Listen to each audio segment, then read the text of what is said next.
Good morning, everybody. What a turnout. I appreciate everyone coming this morning to the Association of Counties building for this very important meeting, kind of a historic meeting, actually. Not ever have we ever had an opportunity to have a stipend like this for law enforcement, and what an amazing accomplishment it is. I mean, it was a total a group effort. Of course, Jamie Cook, Secretary Cook, Clest, was huge. The AAC, Mark Whitmore, Josh, all the guys here worked super hard on it. Everyone worked together. Sheriffs, everybody got together, and man, we're tickled to death it passed. The bill's up here, and then Amanda's going to talk more about that. I just wanted to welcome everybody, and there was some questions that I have been asked. Well, and I'll just get straight to it is, well, why didn't we get this for jailers? Why didn't we get this for all our part-time? Why didn't we get this? Why didn't we get that? Listen, we asked for it for everybody. It wasn't that it wasn't sent in that way. But up there, they drew the lines, okay? I want to get that out front. We need to handle this correctly, smoothly, and make sure we do it right. If we do, it doesn't mean we can't go back next session. I'm not promising that we'll get anything. But if we handle this correctly and do it right, then we got a lot better shot, I believe. So I'm glad everyone's here, and I'm glad the interest is here. It's good to see everyone.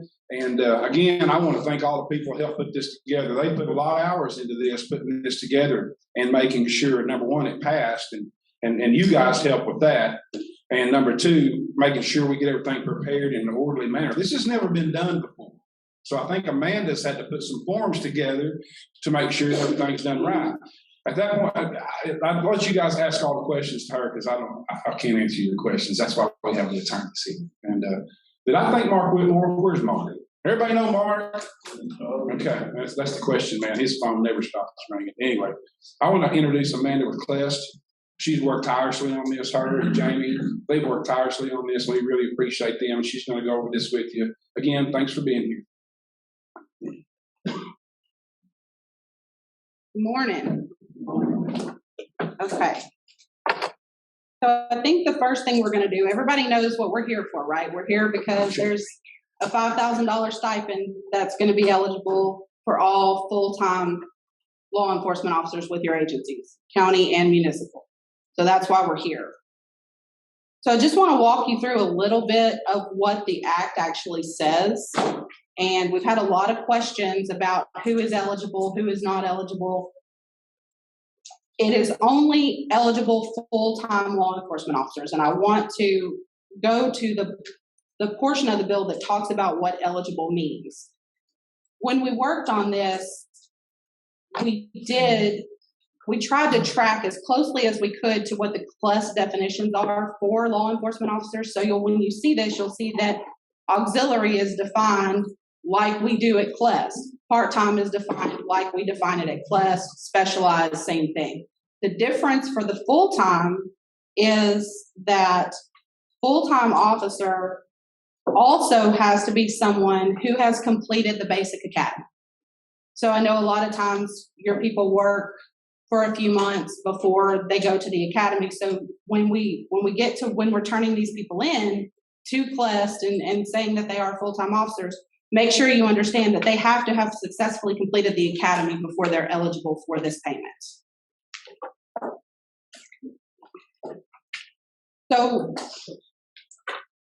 and before I go into this, let me tell you, everything that I'm showing you today will be posted on the CLEST website. It's not going to be there immediately after this meeting, but we will have it on the CLEST website. So if you have questions, that'll be the first place to go, but you're always welcome to call us. We can walk you through all of this stuff. And this meeting is also being recorded. So if there's something you miss in it that you need, that'll be posted on our website as well. So you can always go and watch it again. So eligibility criteria for the program. An eligible full-time officer is somebody that's responsible for the prevention and detection of crime. This is, like I said, exactly how we define this at CLEST. Employed by and receives a salary from the agency, has the authority to enforce criminal and traffic laws of the state. They work more than 24 hours a week, which you guys know several years ago, we redid our definitions of officers and how we got rid of part-time one And now we just have full-time, part-time, auxiliary, and specialized. So when we did that, we lowered the hours for full-time eligibility. So a lot of your part-time 1 officers that were classified as part-time 1 are now classified as full-time officers. And I think most of you know that. Almost all of your people have been moved over from those 2 classifications. So it will also be, like I said before, somebody that successfully completed the academy that's approved by CLES. So I know we have some municipal agencies that have their own academy. Those academies are approved by CLES. So those people are going to be eligible as well. And I know that's a question that we've gotten on the municipal side. Most of the sheriffs, you send your people either to Black River or to Alita. All of those are going to be approved by CLES. So it includes anybody employed by a county in the state of Arkansas, anybody employed by a municipality in the state of Arkansas, and then specialized police of the Department of Corrections. It does not include auxiliary, part-time, specialized, not employed by the Department of Corrections. So this is going to be your regional detention facilities, your jails, your correction center personnel. They're not going to be eligible for this. Bailiffs are not eligible. Constables, unless they're otherwise certified and working full-time somewhere, they're not eligible. Employees with the U.S. government, so that's, anybody with the marshals or anything like that. That doesn't mean, let me stop here. That doesn't mean they're not eligible in other ways.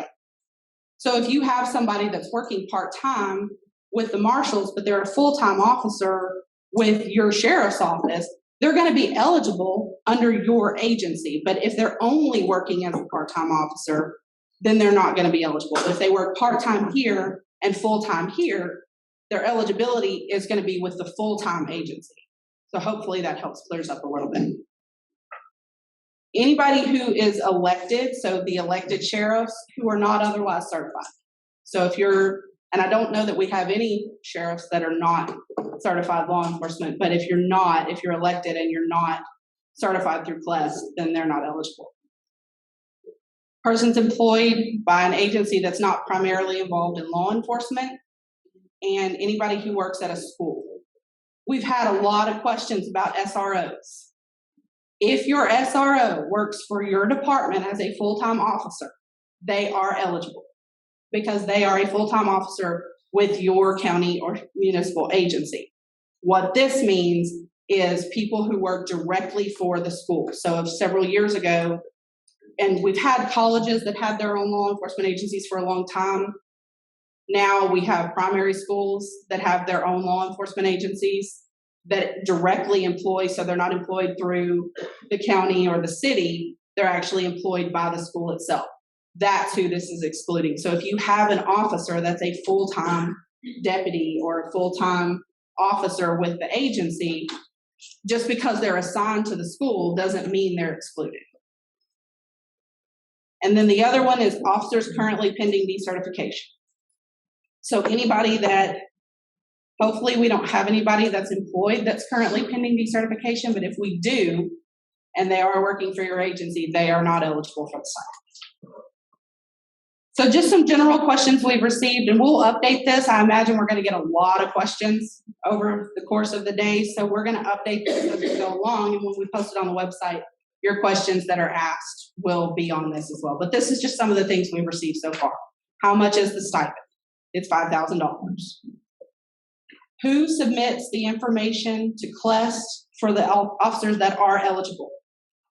So the agency is responsible. According to the Act, the agency is required to proactively request to the division for the salary stipend fund to be distributed to the officer. We're going to get into exactly how you're going to do that, but it is incumbent on your agency to submit the information to CLES. We will not certify your people to DFA until you have certified them to us. So kind of going back to who is eligible, what if I hire an officer after January 1st, 31st, 2023? They are not eligible for the stipend. So anybody, CLES is required by the Act to deny any form for any officer that is hired first as a full-time officer for the first time after January 31st, 2023.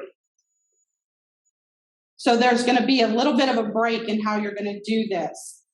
You're going to submit, and like I said, we're going to go over the forms and we're going to talk about it a little bit more, but obviously you have current full-time officers, and then you have officers that you plan to hire or that you have hired that are going to complete the academy within the eligibility period. So there's going to be kind of a rolling year that we're going to do this, rolling fiscal year that we're going to do this. But if they are hired for the first time after January 31st, they're not eligible because there's no way they can complete the academy after that. That's why we did that cutoff date. So how long do I have to submit the forms? Between July 1st of this year and August 1st of this year, the agency is responsible for providing the form, and I'm going to show you the form, we're going to walk through it, to CLEST that identifies each eligible officer. So that's going to be your current people. So let me walk over to the form. This is the verification form. This is all going to be posted on our website, and we're going to make this a fillable PDF too. So hopefully that makes life a little bit easier.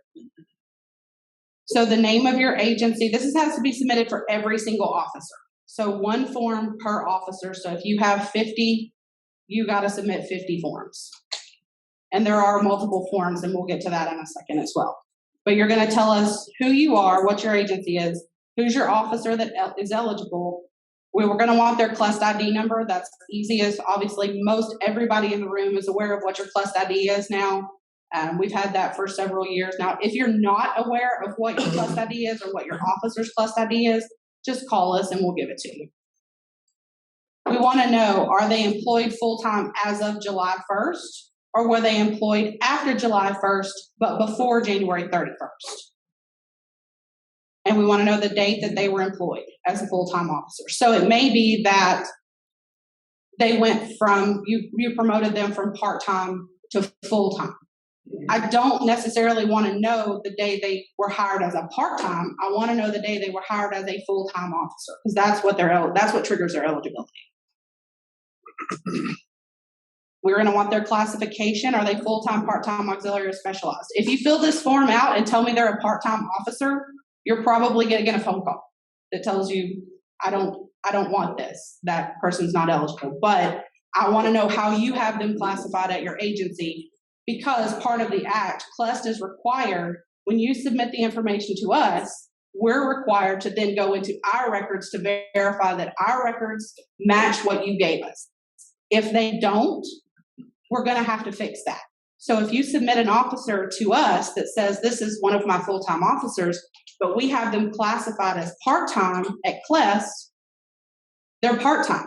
So you're going to have to change it if you want them to be eligible, and we're going to have to go through the process, which you all know the process of how to make them full-time, make sure they've been to the academy, all of those things. But if you tell us that's part of this process, is to make sure that our records match what you give us. We're only going to give DFA what's on record with CLEST. So if they don't match, only the people that match are going to DFA. And then I want to know if they've completed the academy and where. A lot of times, there are going to be some out-of-state academies. We've had that question come up. If your full-time officer went to an academy out of state, we have accepted that training as their basic academy.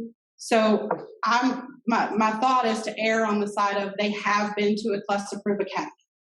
That's my thought. I mean, if they've been to an academy and we accepted it as their basic training, then they've completed CLEST-approved basic training.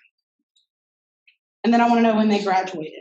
All of this information is just to help us when we pull their record, because every officer's name that you submit to us, we have to go to their record individually and make sure that what we have matches what you give us. So for every single officer you have, for however many thousands of officers there are in the state, we're going to do this individually one by one to make sure that we do it right. So the more you give us, the quicker we can give it to DFA. So the act requires the law enforcement agency itself to acknowledge quite a bit of information. So you have to acknowledge it's a one-time disbursement, that it's not a recurring thing. Obviously, it's not something we're not, we intend to try to advocate for more in the future, but this particular stipend is a one-time stipend. So you have to acknowledge that you understand that it is a one-time disbursement and you're not entitled to additional funding once the payment has been issued for that officer. And let me stop here and say this. If you have an officer that received the stipend under some other agency, then leaves and comes to your agency, they are not eligible for the stipend again. You get it one time. So if they leave, they move, and there are some other criteria, we'll go through that in a second, where an officer may be required to pay the stipend back. So we'll walk through that pretty clearly, but just know if you have somebody that left agency A and is now coming to work for you, if they received the stipend from agency A, don't give us their name because they're not getting it again. Once the agency receives the funding for that officer, the state is no longer responsible to that officer for the payment. That's on your agency to make sure that they get the payment. Once DFA issues the payment, the state is done with the process. Then it is incumbent on your agency to make sure that they actually get the payment. So the agency may, if we don't follow all of the proper procedures, the agency may end up with an administrative penalty. I don't foresee that happening, but it is a fail-safe to make sure that agencies do this. We do this the right way, that CLUS does this the right way, DFA does it the right way, your agency does it the right way. By June 30th of next year, your agency has to submit a report to CLEST certifying that each of your eligible officers who you verified to CLEST received the payment. So you will get a reminder from CLEST when we get closer to this that tells you need to send us a report who all got the payment, and you need to certify that they did receive it. You're also going to certify that your officer is not pending decertification. My hope is that you don't have anyone, like I said, you don't have anyone pending decertification, but you are acknowledging that the officer that you're submitting is not pending decertification. You're also agreeing to submit to an audit by legislative audit in the event that becomes necessary. And you're also responsible for notifying the officer and the division, which is CLEST, should the officer cease to meet the eligibility criteria. So let's kind of go back and go through the eligibility criteria. What's going to require an officer to pay this back?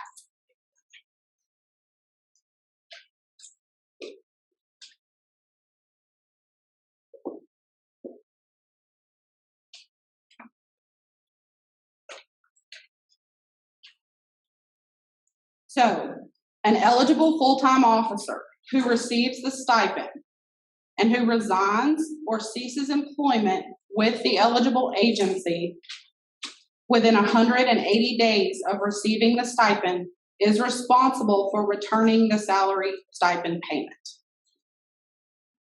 So the only reason they would not have to do that is if they resign or leave employment, either to go to another agency as a full-time officer. So we've had this question come up.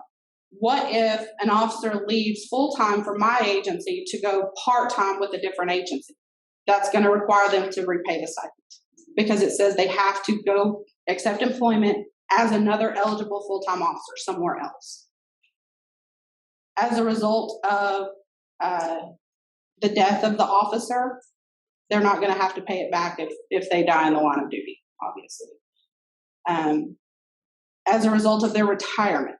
So if you get it and you had already planned retirement, don't worry, you're not going to have to pay it back if you're retiring. Or due to a medical necessity of the officer or a member of their family. Or for reasons beyond their control. Obviously, if we get to the point that we're having to have an officer repay the stipend, we're going to be working very closely with your agency to see if there's any reason they wouldn't have to pay it back. If there is a reason, we are going to work with you. We're going to work with DFA to make sure that they don't have to pay it back. Our goal is not to have them pay it back. Our goal is obviously to retain officers. That's why this was done. We want to retain our officers. So that's for your people, the instructions for your people that are currently employed.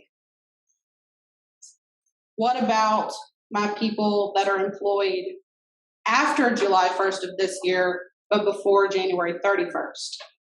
These same forms are required, but you have within a reasonable time period is what the act says, within a reasonable time to get that once the officer completes the academy, to get that information to us. Let me stop here as well and tell you, all of this is going to be submitted to CLEST on the CLEST portal.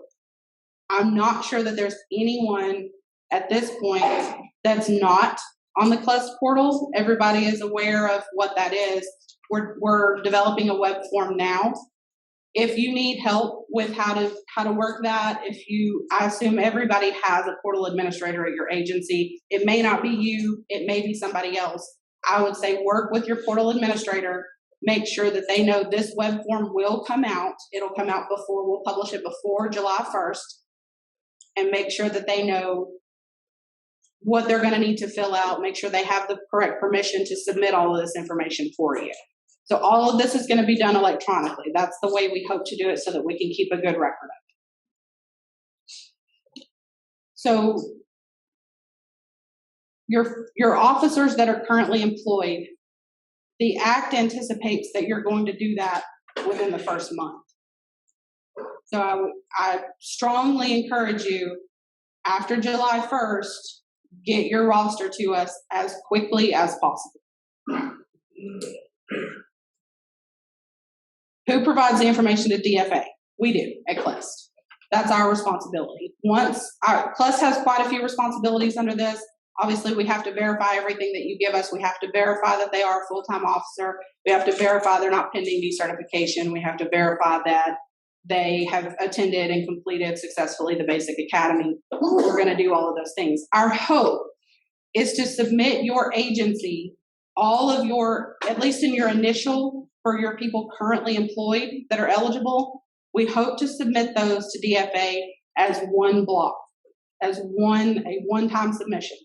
So what we would request is that when you get these forms and you have all of your officers sign them, you sign all the ones that you're supposed to sign, and your roster, that you submit all of that as one packet, so that we can come through, look at your roster, make sure you have the forms for every one of those officers, verify all their employment, and send it over to DFA one time. Instead of these 10 officers, then these 10 officers, then these 5 officers, we'd like to do it one time. If we can't do that, obviously that's okay. Let us know. We'll work with you. But if you can, please submit your packet as one packet for all your current officers.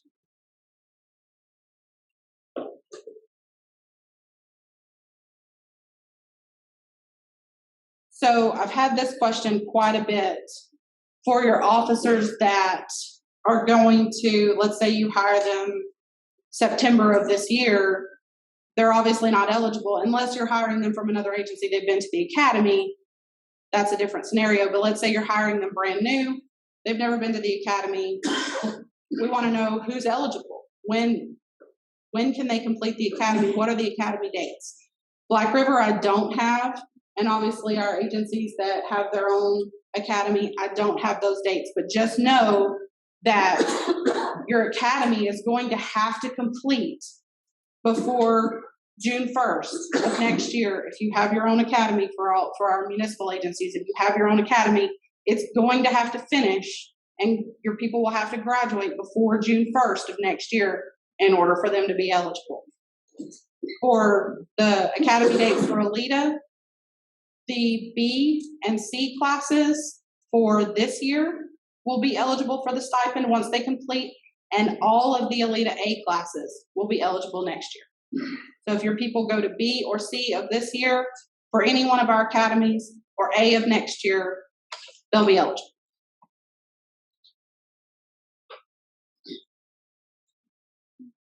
Instructions for submitting. We've already talked about that you're responsible for submitting all of this to CLUS. We've already talked about that. We're going to try to do this electronically. We're going to do it through a web form. For your roster, I don't know how many agencies actually keep a current roster anymore, because most of the time you can get it off your portal account. Your portal administrator can actually go pull your roster anytime, even now.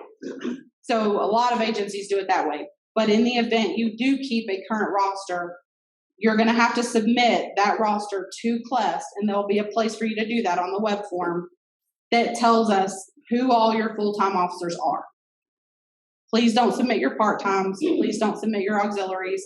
If you need to go pull your roster off of the CLES portal, there's going to be instructions for exactly how to do that. Most of your administrators probably already know how, but if they don't, there'll be instructions exactly walking them through how to go pull that roster. All that we're going to ask you to do is verify that it's correct. If you're pulling it off of the CLES roster and it's not correct, just know that you're pulling exactly what we have out of our records. So if it doesn't match what you have, we need to get that fixed. So you're going to be required to submit your roster. You're going to have to submit the officer acknowledgement. This is the next thing that's required by the Act. The Act requires every officer to acknowledge these things: that they've read the Act, that they satisfy the requirements to receive the stipend, that another stipend payment has not been made on their behalf by a different agency, and that they're required by law to return the stipend if they fail to comply with the requirements to maintain or keep it. And then they're agreeing to immediately return the stipend to the agency if they're required to do so. Please know that that's how we're going to do this. We're going to ask that if we have an officer that's required to repay the stipend, they're going to repay it to your agency, and we will work with you to get that back to the state. So if we get to that point, just know you're going to be our point person on that. This is also required for every officer. So like I said, you're going to have a couple of different things you have to submit. So if you have 50 officers, what you're submitting to CLES is your roster of those 50 officers, 50 of these forms signed by the officer, and 50 of the verification forms signed and filled out by the agency. Please also note that this verification form, the law enforcement agency acknowledgement, this has to be completed by the head of the agency. So your chief, your sheriff, your director, whoever it is, it can't be your chief deputy. The Act requires that it be the head of the agency. But know this, we're going to accept electronic signatures. So if you have an electronic signature, so you don't have to sign 150,000 of these, we will take your electronic signature. Just make sure that it is the head that's signing this, because if we get it and it's the, if it's the administrative assistant, if it's the, chief deputy, if it's the assistant sheriff, whoever it is, we're not going to take it. We're going to kick it back to you. So you're going to have to submit 50 of these. If you have 50 officers, 50 of these, 50 of the forms signed by the officer, and your current roster. Once we have that, CLES is going to work as fast as we can. We've got people that we've got assigned and trained to pull all of this, to go and verify all of the information is correct. If it's not correct, that person's going to be reaching out to you. But if it is, we're going to submit all of it for your agency in a block to DFA. After that, DFA, I know, is going to be working tirelessly, I assume, to get checks out as fast as they can.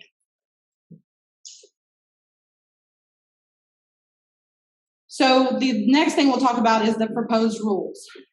Before I start, let me clarify that these are proposed. We still have to go to the legislature to get these approved. We plan to do that. We are promulgating them as emergency rules, so that shortens the process quite a bit, but we have not gone over to the legislature yet. So these are not final. We don't expect any problems with it, but if there are changes, the final version, once we've gone and once we finalize them, this will be posted to the CLES website. The rules are really not that substantial. What we're talking about is clarifying a couple of things that we've had questions on. So Arkansas counties, I recognize that a lot of your prosecutors have full-time people. You have some other drug task force that are paid through counties, things like that. We do anticipate, unless we get told otherwise, we do anticipate that those people are going to be eligible. If they are paid out of county funding, even if it's reimbursed by the state or the federal government or whatever, if they are paid out of county budget, we anticipate that they'll be eligible. If that changes, obviously we'll change the rule and you'll know about that. But that's what we anticipate, unless they're otherwise excluded. So like I said, your bailiffs, I understand a lot of those are paid out of county budgets. They're specifically excluded. So if they're specifically excluded, they're not eligible. But if they're not, we do anticipate if they're paid out of county budget, then they will be eligible.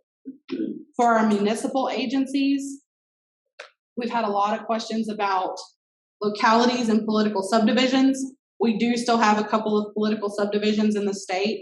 So the way it is written, it just says, the way the act is written, it just says municipal agency. We intend to clarify that in the rule to include political subdivisions, localities, things like that, so that there's no question who's eligible and who's not. Again, unless they're specifically excluded by the act, we anticipate that they're covered. So an eligible local law enforcement agency. So the act, if you've read it, it might read a little bit confusing. It talks about eligible local law enforcement agency, eligible state agency.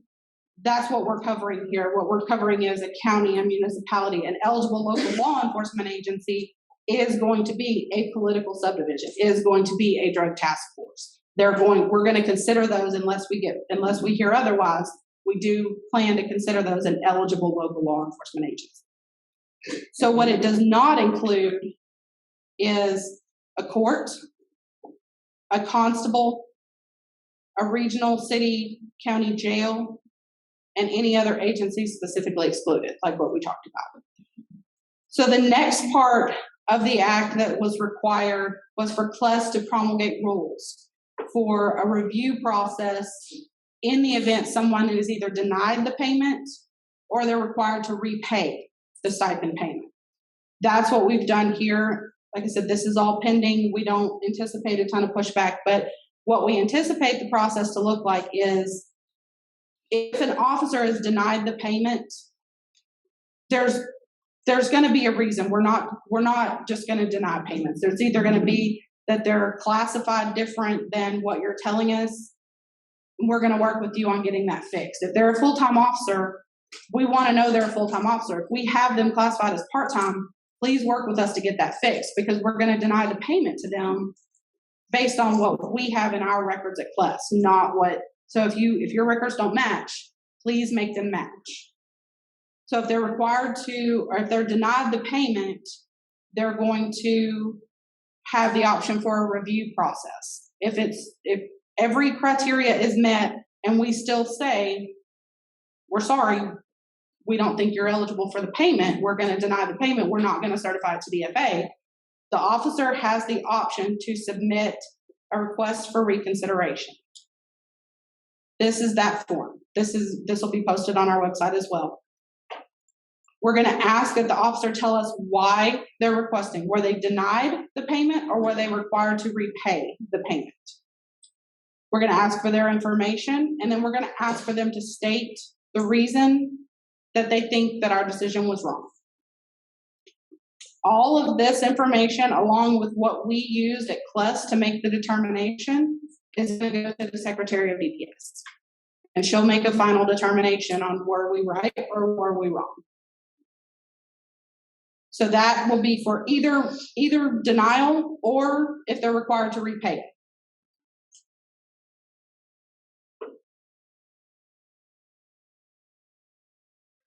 We have some limited time frames for how that's going to work. Either way, whether they're denied the payment or they're required to repay it, we're going to ask that everything be submitted, that this form be submitted to us in writing. at the standards office in Little Rock.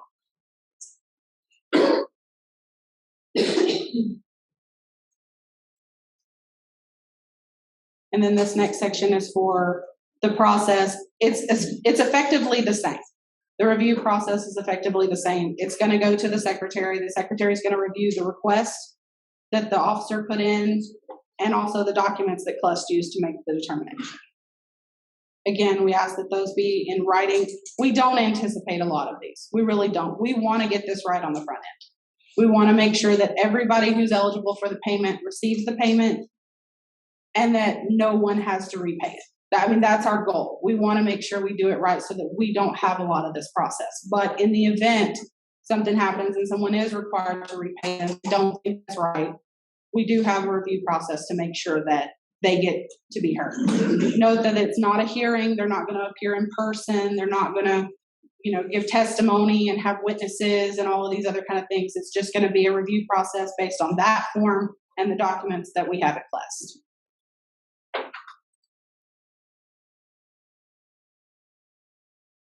And I think with that, we'll open it up for questions.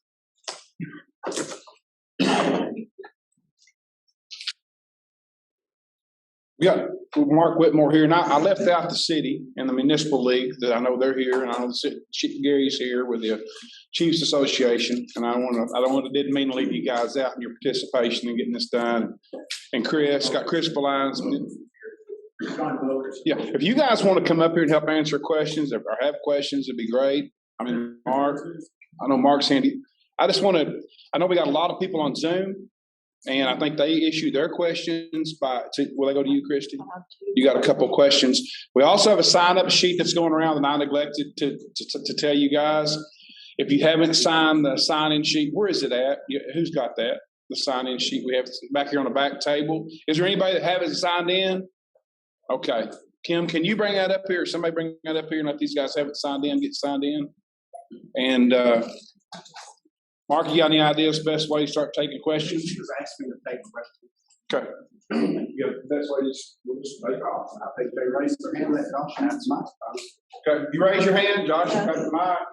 He'll come around and ask a question. We'll do our best to answer. Do you want me to? We gotta use the mic. We got 100 people on Zoom. So let's use the mic. Okay, I've got questions coming in. So I've had a couple of my local state representatives that we've talked about this, and they seem to think that this is divided into two payments. One at the first of the fiscal year and one halfway through the fiscal year. But all that I've read says one-time payment. To my knowledge, it is one payment. I don't, and DFA, correct me, John, correct me if I'm wrong, but I think this is a one payment of $5,000. I would like to say one thing about that.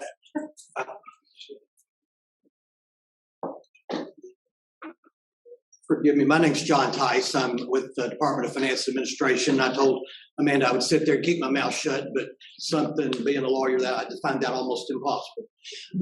But the answer was correct. It's going to be a single payment, but don't think you're going to submit 10 certified law enforcement officers and get 10 times $5,000 or $50,000. The law provides that you will receive a check that's the $5,000 stipend plus the employer's share, your share of the Social Security and Medicare, so that you don't all of a sudden have to pay $50,000 in stipend and say, well, now I've got to go into my budget and pay out of my budget the employer's share. On the other side of that coin, don't be surprised when your officer says, well, I thought I was getting $5,000 and my check is $4,100. The reason is you still have to withhold Social Security and Medicare out of their portion before you pay that check with their next regular salary. So that's the point I wanted to make. You're not going to get $5,000 per officer. You're going to get $5,000 plus the Social Security and Medicare that's your share, and the employer is still going to have to pay their share. Yeah, let me cover something, Chair. First of all, let me add, I want to make sure y'all know, John was with DFNA, has been with DFNA for decades. John was legal counsel. Excuse me while I get my walker. That's right. Now. John was legal counsel there, deputy revenue commissioner. Matter of fact, I met John when I got to law school in 1988 for case Judge Munson's court. So it's great that John's running her office. He's got a long track record. Matter of fact, his mother was a long time the treasurer of Arkansas County. So he understands county government, the process. So I think, Philip, the reason they think that, of course, legislators read laws all the time. We think they'd be better at that. But there's two snapshots. There's the July 1st snapshot. So if you're employed as to July 1st, y'all, sheriff, you have the burden. It's on you. It's not on anybody else under this law enforcement agency. You as sheriff have the burden of identifying the full-time eligible law enforcement officers certified in your agency as of that date. That's a snapshot, okay? You're supposed to get these forms, package them up together, get them to Amanda, they're through the portal to class. They're going to review it, certify, et cetera, and then they're going to start working on the payment. There is going to be maybe some issues about one particular officer or two and things like that. That payment, the obligation to the employee, is salary. It's compensation. So the state has kindly included the Medicaid, FICA, and the Social Security and Medicaid. I guess what is it? Is FICA and the Social Security. Y'all still have the obligation on papers and state and federal income tax, just like your other paychecks. It's a paycheck. The sheriff, meantime, I don't know if y'all know this, sheriffs. I'm looking at Rodney. Rodney's he's here. Sheriffs have to do what they call, they're under a budget. So every employee, the salary for that employee is in a ordinance which has the effect of law. So you have to have the budget changed, either in the form of a bonus or the form of changing the salary. Otherwise, they can't make the payment. Okay? That's pretty obvious. So, sheriffs, y'all need to get cracking on making sure that the budget is able to absorb and receive this money and spend it. Because everybody that's on their salary has a distinct salary that Court by Amendment 55 says. And so you'll have to do a couple things prior to July, immediately following July. You're going to be busy in July, but it's on you. It's not somebody else's responsibility to go get those things done. But I think that's why people think there's two. There's another snapshot. The other snapshot is human beings that you hire because you've got a certain number of positions that somehow become full-time law enforcement officers, be it by promotion into a position or filling an existing position in your agency after July 1st, July 2nd, July 3rd, all the way through January. January 31st. You got to submit that lump group, different people, by the way, can't get two of them, prior to January 31st. If they're employed. If they're employed. So you're going to have people that are going to show up. You do have some turnover that you're going to have to add. So I think, Philip, that answers your question. I think Sheriff Cash, that answered your question. That's the basic crux of this. So, that's the basic dynamic. If you're a sheriff, you got two things to do. Pay attention to this portal. We'll get Amanda's info. And make sure that you submit the names on July 1st for that month. And, by the way, make sure you get your dang budget increase because you can't disperse that money up so the person's either salary increasing or a bonus. So if you walk out of here today, remember those two things. Thank you. And we have heard the question on retirement system. And honestly, it doesn't say anything in the law about the retirement systems. So that's going to have to come from Lot B or APERS to answer that question as to whether or not you're going to have to withhold that as well. I don't know, and I'm not sure that DFA knows, but we're happy to reach out. If we need to reach out, we can do that.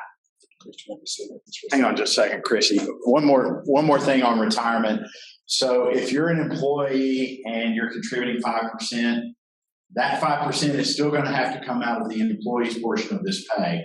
The employer too, the state is not going to give money to the county to to pay the employer's contribution to APERS. So the counties will have to pay 15.32%, I think it is now, to APERS on that money as well, just so y'all know. Thank you, Chris. Are there any other particular questions about this particular issue right now? Again, yep. That APERS amount does go up to No, we don't understand. It should. Doesn't the Oh, yeah. APERS go up? Yeah, on the employees, it will ratchet up 1/4 of 1% Yeah. on July 1. Okay. We'll get word out to everybody on that. Are there any other questions on this particular, Gary? Hang on, Gary. We'll camp out on this, Christie, before you. Well, I think you may. And I'm just gonna ask, how is the checks transferred from the officer or from the city or how that? No, sir, it'll go to your department. It'll go to the department, and the department is responsible for issuing it to the officer. That's a good question. Everybody hear that? Can you louder? Okay, can everybody hear me? The checks will go to the department, and the department's gonna be responsible for issuing it to the individual officers. So it'll come as one check, is my understanding from DFA, for all of the officers that were certified or verified to them. It'll come as one check, and then you'll be responsible for making sure you know who you submitted for that payment and make sure they get their payment. As far as county folks, the no-brainer part is, sheriffs don't handle money. Sheriffs will take that check to this person, the county treasurer. County treasurer receives all the county revenue, and then that way, when the budget comes time, it'll be changed, be it increasing the base or bonus, you can have it paid out. But y'all don't go take it to the bank, you don't go do anything. I know how some sheriffs will do. So don't think just because when the sheriff receives the check, that the law says the law enforcement agency receives it. You take that to the treasurer, county treasurer, and county government. And let them deposit in the appropriate funds and all that good stuff. What would we do without Mr. Mark Whitmore? We've got a lot of questions online, so I'm gonna try to field those. I'm gonna try to field the questions that we're getting on Zoom as we go, so they don't build up. And then we'll come back. You can still ask questions, okay? Christy, you wanna ask some of the questions that you're receiving right now? Yeah, I've got 3 very related questions. How many people's on Zoom right now, just out of curiosity? How many we got It listening? was 106. We were at 106, so. Okay, I've got 3 fairly related questions here regarding who qualifies. Okay. Okay, what about an environmental officer? I'm thinking that's a specialized officer, and if they are a specialized officer, the answer is gonna be no. Okay, what about a jail administrator that is a certified law enforcement officer? Will they be eligible even though they are jail employees? Likely not. Likely not. Jail people are specifically excluded. If we have an SRO that is paid by the county, but the county is later reimbursed by the school, does that SRO qualify? They are if they're an employee of the department, then yes, they qualify. I'll catch you up for a minute. That'll catch Christy up for just a minute. Has anyone else got questions out here? Okay.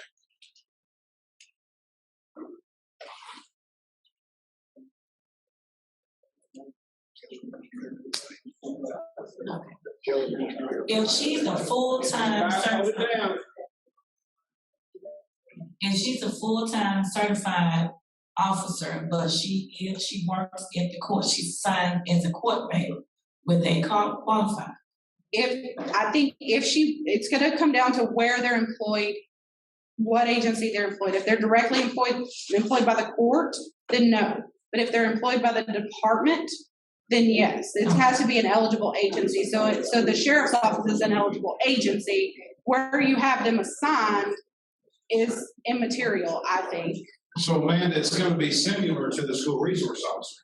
Whose umbrella are they working under? Who's paying them? Right. How are they classified at CLEPS? Do they work for the sheriff's office? Or do they work directly for the court? Or do they work directly for the school? Hey, guys, if you don't mind holding it down so everybody can hear.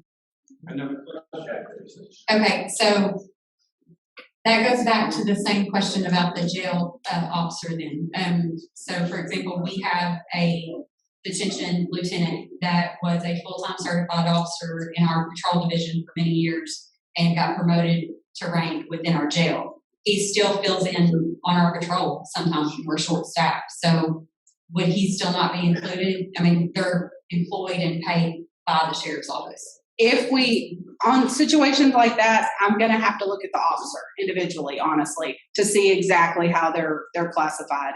In I know class. at class, Okay. right. Okay, and then I had another question, sorry. And it's just in reference to our county, because I know how some of our positions are within our county. For example, our district court has a probation officer. I don't know how they're classified because it's not our classed and everything, but if they are a full-time certified officer, they're paid under the court's department, but they are a county employee. Would they be included? Probably not. I would have to look at them individually as well, but if they're employed directly by the court, then probably not. Okay, but if they're, I know you mentioned prosecutor's office and drug task force, they're paid under the county umbrella. They are, and they're not specifically excluded by the act. Okay. So there are individuals that are specifically excluded in the act, and that's bailiffs, that's court personnel, things like that. So if they're specifically excluded, then they're gonna be excluded. But if they're employees of the actual sheriff's department, that's different. Christie, do you have any more questions coming in? I've got a lot. Okay. Guys, y'all can, it's hard for everybody to hear, so if y'all can hold it down. Okay, we have an officer that was injured in the line of duty. He is on workers' comp. Will he be able to get this stipend? It's gonna depend on how he's classified. If he's still classified as a full-time officer, then yes. And we have an employee who is certified, but has put in his resignation letter as of September 1st, 2022. Will he be eligible or have to repay? He's probably gonna be eligible, but if he's still showing employed with the department, he'll probably be eligible, but that's one of those I'd have to look at the individual officer. Okay, and this is going back to bailiffs. Our bailiffs are full-time officers and have been through the academy, and sometimes I have them on the road serving papers. Do they get this payment? It depends. If they're working directly for the court, then no. It just depends. It's on bailiffs, I'm gonna have to, if you have bailiffs that work in your department or have questions about bailiffs, you'll have to call us and talk to us about those individually. It's hard to answer for everybody because there's so many different scenarios for how they're employed, where they're employed, who they're paid by, things like that. So we're always gonna be available. Plus, I mean, I know there's gonna be specialized type of situations where you just don't know the answer, and we'll work through that on those individuals as best we can. Okay, and to be clear, do elected officials qualify for the stipend? They do if they're certified. We do have a handful of sheriffs that are not certified. We have just a handful, just a few. So we do have a handful. Okay. And it may change after this next cycle. Just to make that clear, because I saw somebody saying earlier, nodding their heads, but that's very few. It's going to affect very few. Right. We're rolling pretty good. If you got a question, raise your hand. There's no dumb questions. If you got a question, I don't care if it's been asked before. If you want to ask it, let's ask it. Now's the time.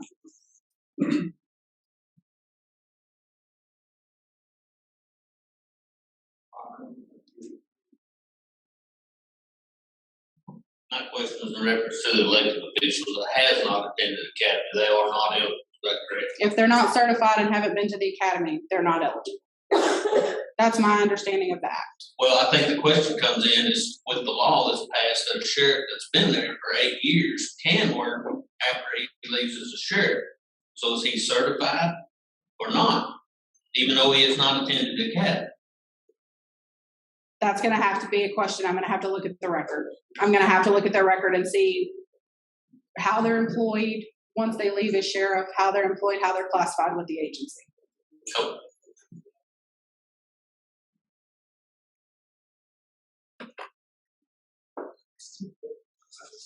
Anyone else? Just raise your hand. There you go. The 180 days, is that gonna be from the time they actually get that money in, or is it gonna begin July 1st? It should be 180 days from when they receive payment, I believe. And I'll clarify that in the FAQs that we went through. I'll make sure that we clarify that, but I do believe it's 180 days from the date of payment. And it'll be the full amount, correct? It'll be the full amount.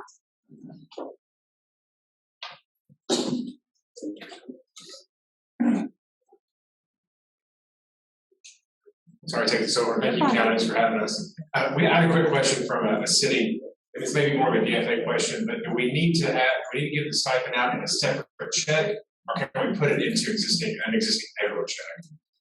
That's going to be a DFA question. John, can you pass up that?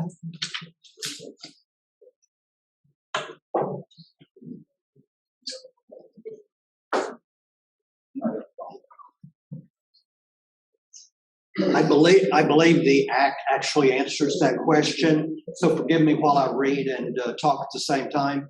But this is under on paragraph H on page 8 of the act. If you look at that, it says an eligible law enforcement agency shall pay the salary stipend to an eligible full-time law enforcement officer in the eligible full-time law enforcement officer's next paycheck, as soon as practical after that.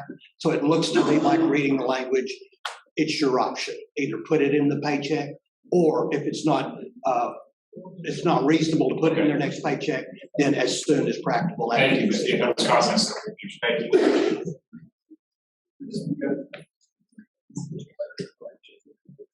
you. Is there any other questions out here?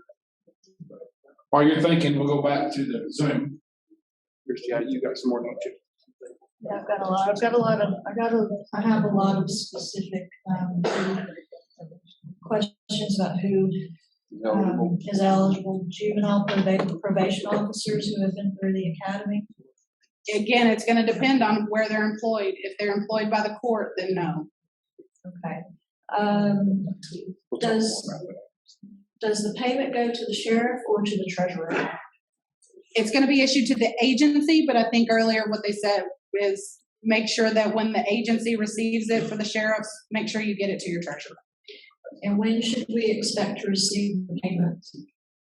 Just as soon as everything is verified. So we plan to work this as fast as we can. When the agency gets everything to us, we verify it all at Quest. We'll get it all to DFA, and DFA, I know, will be working equally as hard to get it as fast as they can. Okay, and payroll clerks don't have access to Quest, so how do we verify the information? Usually it's going to be the agency that's going to verify the roster. The head of the agency is going to verify the roster. So the sheriff, the chief, director, whoever it is. Sheriffs and chiefs, obviously listening to the program, you understand you have a lot of responsibility here. You got another question? Yeah, I've got this pertains to the money again. Does the money need to be put in a separate fund, or can it go into the sheriff's normal payroll fund? Honestly, that's probably going to be a county government, city government question. That's what do you think, Marcus? It's very similar to the question that was asked earlier, I think, maybe. We have any more questions out in the audience?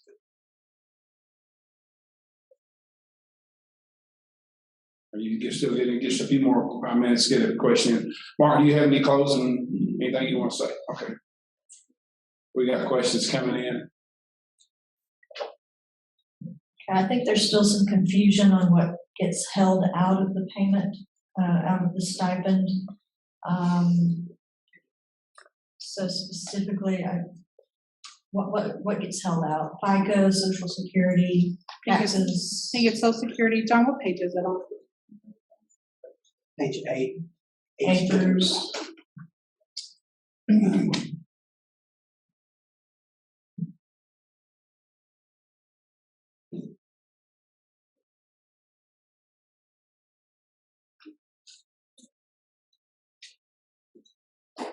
So what's going to come, I think what John said, what's going to come is the state is going to give the employers matching share of the Social Security and all of that. What has to be held out is salary, stipend, income taxes, employee share of Social Security and Medicare taxes, and any other withholdings required by state or federal law or required by court order. So that's on the bottom of page 8 going into page 9 of the act. And we are going to post the act on the website as well. So don't think you have to go try to find it. We will post it on the website. So if you need to actually get into it and read it, we'll have it there. A couple of questions here. If the employee has to repay, who's responsible to try and collect? That's going to be on the agency. So the agency is going to work with the officer to get the money back, and then the agency is also going to be responsible for notifying CLUST and DFA and the officer that they're required to repay the stipend. So it may be that they're leaving, they're resigning, and they're going to go work in private security somewhere. It's the responsibility of the agency to tell that officer, you understand you received the salary stipend, you're going to have to pay that back, and then they will work with that officer to get that money back and get it back returned to the state. Okay. Can the pay be included in a regular paycheck, or should it be paid in a separate payroll run? I think it was their option, was what the answer was. It was their option. Okay, again, I want to reiterate, everything's going to be available. Can you talk about where they can go after this meeting if they were unable to attend? They're on Zoom, or they're even here. We know as we go along, there's going to be more questions. Can you tell them where? I know the county Association of Counties is probably going to share it. I was talking to Christy, but I know you guys are going to put it on your website. We are. We're going to put it, everything that we've talked about, with the exception of the rules. The rules that are not final are not going up there, but once they are, they will. Everything is going on the CLUST website. If you don't know how to get to the CLUST website, it should be dps.arkansas.gov, and then you just search for CLUST. You say that again slower. dps.arkansas.gov. And we can put out something to the chiefs and the sheriffs, that a link to exactly where it is. We'll post some of this stuff now, but we're not going to post the rules until they're final. So we'll go ahead and post the act. We can go ahead and post the recording, things like that. And we'll send out a link through the league and the chiefs and the sheriffs, and we can get that to you so you know exactly where to find it. And I know I'll talk to Gary. We're certainly willing to share that link and send it out to each individual sheriff and chief. And they can go, if they have a question, they can go. They can't get their question answered there. CLUST has been awesome to work with. Again, this is brand new. It's something we're working through. We just want to do a good job. We want to make sure we do it correctly. We don't want you to have to pay the money back. We don't want anyone to. That's the goal. That's why we're here. That's why we're making it so easily accessible, so that doesn't happen. But in the event that it does, they've set up some forms to fill out to take care of that. So, do I have any more questions from the audience?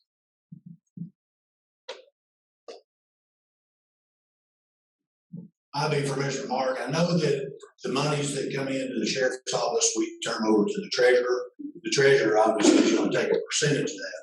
That's a question that they're going to ask me. Do they need to take their percentage out of this stipend? I think this is general. Eddie might know better on that. I'm not sure. I don't know that. I don't know if the treasurer's good position on this general. I know they don't on reimbursement, but I don't know about this stuff. Treasurers do not take reimbursement. They don't take any commission on reimbursement salary. Be like a grant. You sound like you know what you're talking about. It will be 0%. There will not be a 2% commission on that, because they'll have to have that whole amount to disperse to the officer. So it'll be 0%. These are good questions. You may have already gone over this, but there's just been so much information. So I know we have a certain time frame that we're supposed to turn in the forms, and if we have a new hire that is estimated to graduate before January 31st, and we apply for the stipend for them, are we to hold that stipend until they actually graduate? You're not actually going to submit that, officer, so they have to be hired as of January 31st or before January 31st. but don't actually submit their information until they finish the academy. Because if you submit it to us before, we're gonna say they're not eligible because they haven't finished the academy. So that's why you have up until, I think, June to actually submit their information. So that's gonna catch everybody in those A classes. So everybody that you hire, let's say you hire them January 15th, they go to the A Academy at, Northwest Alita. Once they finish the academy, then send us their forms and their information, and then we'll give it over to DFA. Okay, so they don't have to graduate from the academy before January 31st? No, they have to be employed before January 31st. They have to finish the academy, and you have to get their information to us before June 1st, I believe. Okay, so those we can submit as. Correct. Okay. Correct. Thank you. Is there anyone else? Is there anyone else has a question? Christy, do you have some more?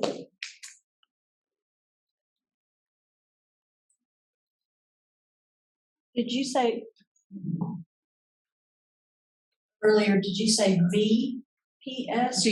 D, like Department Public Safety. Department Public Safety, so DPS. Okay. I think that's very important. Again, I'll reiterate that again. It's going to be posted. Yes. You can go back and read it. The bill will be posted. Everything's going to be available to you to read. And if you have questions, we'll do our best to help you. Do I have any more questions from the audience? Comments? Chris, you got anything you want to comment on? Mark, anything else? Okay.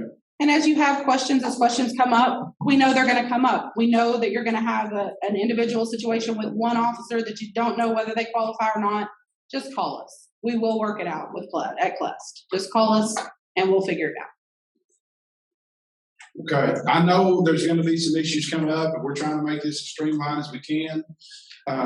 I pray you just don't lose sight of the fact, we're taking care of, we're doing something special for our law enforcement. This is a good thing. Not everyone is eligible, like we had hoped when we first started this, but where it's ended up is where the legislators decided it should end up. And that's what we're dealing with. Christy, you got anything? We can take one more. So another one about who qualifies. Our jail administrator is a certified officer who was in CID and transferred to jail administrator and is still expected to do officer duties, drives a police vehicle. Does he not qualify? It just depends. So on those specialized questions for the people, typically the way the bill reads is the people that work in the jails are not eligible. But if there's something with that individual officer that we need to look at the way they're classified, then call us and talk to us about it. We'll see if we can qualify them. But typically under the bill, your people who work in your jails are not eligible. Okay, last chance. Any questions in the audience? I appreciate everyone's cooperation and listening, be quiet. And again, I want to thank everybody who was part of this. Everybody at the Association of Counties, the Municipal League, the sheriffs, the chiefs, everybody that make this happen, our legislators, our governor. We are very thankful. And Jamie Cook, her staff, most definitely you guys. Thank you guys for attending. Appreciate it.